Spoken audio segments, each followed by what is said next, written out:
Good afternoon. My name is Tim O'Keefe, and I'm a firefighter with the Wolfboro Fire Rescue Department. I'm here today to talk with you about the importance of seatbelt safety. The governing bodies throughout the country have recognized the importance of seatbelt safety and have taken steps to promote the proper use of seatbelts for motor vehicle drivers and passengers, except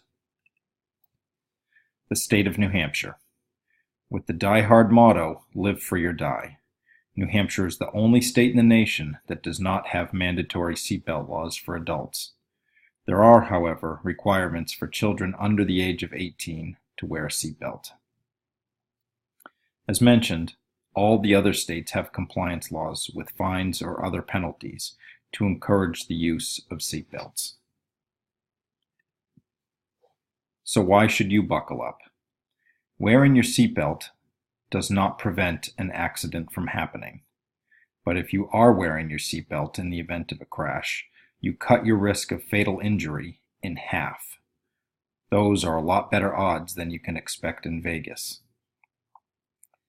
The National Highway Traffic Safety Administration estimates that 15,000 lives are saved each year through the proper use of seatbelts. How many times have we heard someone say, that person would be dead if they hadn't been wearing a seatbelt?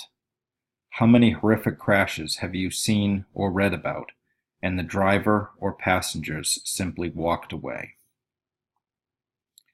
In children under the age of 18, the most common cause of death is from an unintentional injury, and the most common cause of unintentional injury is motor vehicle accidents.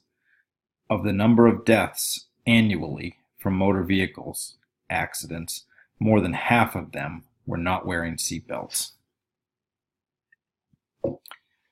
Let's talk about some common excuses or myths about why people choose not to wear a seatbelt. I don't have to wear my seatbelt because my car has airbags. Airbags do not replace your seatbelt. They are intended to work with your seatbelt. Airbags deploy at approximately 200 miles per hour. If you're not properly belted, the airbag could kill you. I don't need to buckle up when I'm driving somewhere just a few minutes away, or I don't drive fast. 75% of all crashes occur within 25 miles of a person's home, and 80% of deaths and injuries occur in a vehicle traveling 40 miles per hour or less.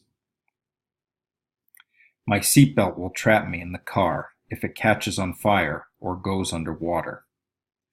Less than 0.5% of crashes involve fire or submersion, so your chances are very unlikely that would happen. As well, your seatbelt will help prevent you from being knocked unconscious so that you could escape in the event of a submersion. It's better for me to be thrown clear of my car than it is to be stuck inside when a crash occurs. You are 4 times more likely to die if thrown out of your car, either from traveling through the windshield, hitting the ground, or getting crushed by another vehicle. I'm a really good driver. I don't need to wear my seatbelt. Well, you may be a good driver, but not everyone else on the road is. You need to prepare for others' mistakes and wear your seatbelt. I know someone who was killed because they wore their seatbelt. They were not killed because they wore their seatbelt. They were killed despite wearing their seatbelt. Some crashes are so severe that even wearing a seatbelt may not save you, but it's still best to always wear it because those crashes are very rare.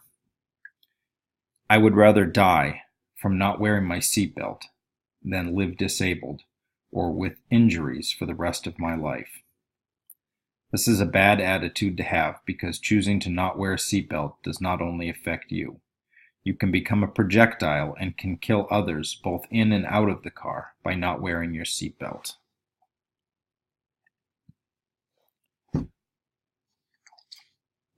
So let's all make a conscious effort to buckle up that seatbelt every time you get in a vehicle, because the life you save could be your own.